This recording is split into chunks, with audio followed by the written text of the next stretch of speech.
Hi, and thanks for logging on to the Daily DVAR, and here's a brand new halacha for you. It's a double one. It's for Friday the 8th of January and also for Sunday the 10th of January. I'll be traveling. So here's your one for Friday. Just listen to this and then do the other one on Sunday. Here goes. The bracha on dessert, that's our topic for today. Let's get to the basics. Usually you make a hamotzi at the beginning of, let's say, a big Shabbos meal, and that hamotzi on the bread covers just about everything for the rest of the meal. The idea being that bread is your main thing of the meal. You made a hamotzi on it, it's the most important food, and then all the other foods that you eat during the meal, like the potatoes and the meat and the vegetables, is all stuff that's called quote-unquote eaten with bread.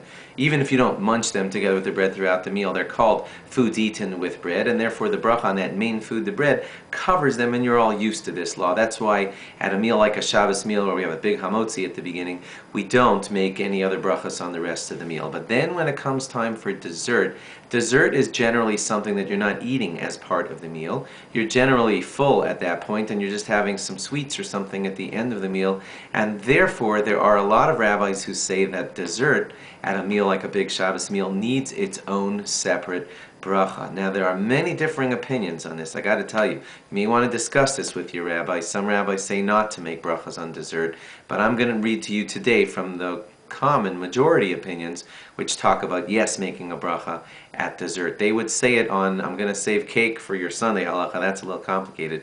But basically, for normal foods like apples, like any fruit, even cooked fruit, according to a lot of rabbis, all those kinds of desserts, even ice cream, which is a shahakal, there are a lot of rabbis who say that they get their own separate bracha. Not all rabbis.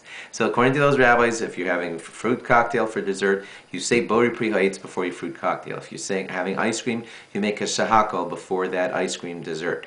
And that's what a lot of rabbis hold. You might want to speak to your private rabbi for his guidance on this matter. That will be your Friday halacha. And now shut me off and pick me up here on Sunday this is your Sunday law for the 10th. Here goes. Cake.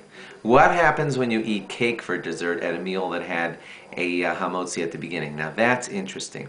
See, the rabbi said in the Talmud that on Pas Haba Bekisnin, and that means bread eaten with sweets, that's kind of like a literal translation, whatever that is, you make a mazonos on that. But there's three major opinions as to what Pas Haba Bekisnin, mazonos, is. Some people say it's the stuff that we today call cake. And that is the true mazonos kind of food. And other things like pretzels, etc., some actually say that they are not called pas haba b'kisnin, and they get hamotzi. So there are rabbis out there that say pretzels need hamotzi. Then there are some rabbis who say no, pretzel type of food, hard, doughy things, crackly things like pretzels, those are pas haba b'kisnin, and the stuff that you and I call cake, maybe that needs hamotzi. That's what some rabbis held. You'll see where I'm going with all this in just a moment. Then there were other rabbis who said, no, pas haba b'kisnin is like a fruit-filled pie. That's what gets mazonos, and the stuff like hard pretzels, etc., they need hamotzi. So, you can see there's a big confusion here. Now, we all tend to make mazonos on all three of the foods I just described because we always go lenient on brachas. So to be lenient, we say, eat some pie, just make mazonos instead of washing and benching and all that. So on all those three things, we always follow the lenient opinion and we make mazonos. But when you have them at the end of the meal and you want to be quote-unquote lenient, some rabbis hold that those things are treated like bread. So perhaps the hamotzi at the beginning of the meal covered them. That's why some people don't make a hamotzi on the cakes that they eat, or the pies, or the pretzels that they eat at the end of a meal.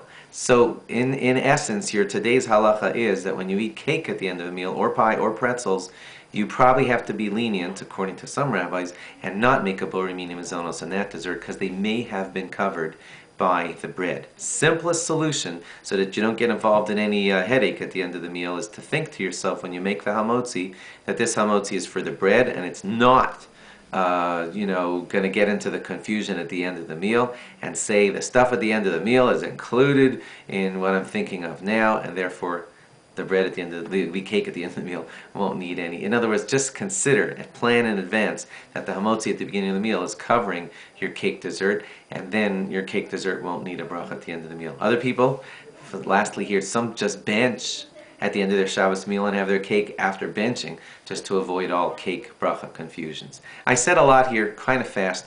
definitely speak to your rabbi about this. You're now a little bit educated on it, and decide, according to your rabbi's guidance, what you should do for brachas on desserts at the end of your motzi meals. Thanks for logging on. Have a fresh halacha for you Sunday night going into Monday. Bye-bye.